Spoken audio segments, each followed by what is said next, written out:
कसं आहे ना, मोबाईल आटवर काय मोटर चालूनच झाली. मग अण्णा म्हणे खाली एकदा मोटरकडे चक्कर मारून ये. पण चक्कर मारायला जायचं तर पाहिलं मोटरसायकलच पंचर.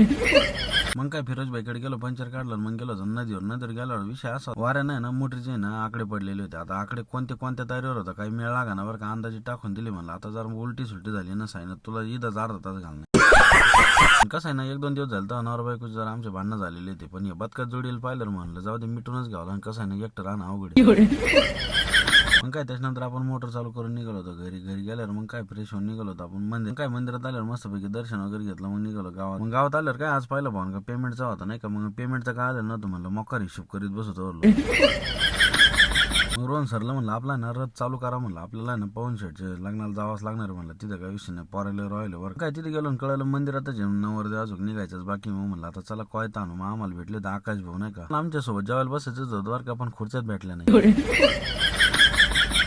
मस्तपैकी कोयता मारून आलेच. नंतर पाहिलं पवन शेट आलेले होते जवळजवळ. मग म्हणलं आता चला थोडंफार नाचायला जावं लागणार आपल्याला. तिथं काय ऊन लई होतं बरं का. मोकार हिंमत व्हायना तिथं काही विषय नाही. पण मग नाचाच लागणार होता. आपला जोडीदारच होता पवन शेट म्हणल्यावर काय. तिथं मग आकाश भाऊला घेतलं. कसं आहे ना पवन शेटचा स्वभाव एक नंबर असल्यामुळे मोकार पब्लिक होती बरं का तिथं लग्नाला पण आणि नाचायला पण. मग काय नवरदेव नवरीची एंट्री झाली मंडपात आणि लग्न वगैरे लागलं. मग आपण आलो होतो. मग काय घरी मॅडम नाही ना गिन्नी तोडून ठेवले होते आपल्याला ती आणायला जायची बरं का. मग काय गिन्नी तोडलेली गिन्नी आम्ही ना व्हायला चालू केली. आणि गिन्नी एक नंबर झालेली जर का कोणाला जर लागली तर नक्की सांगा. आणि कसं आहे ना आमच्या मॅडमला पण माहित होतं आपण काय कॅमेऱ्याशिवाय काम नाही करीत बरं का. ते पडता बरं का त्या कॅमेऱ्याच्या नादात.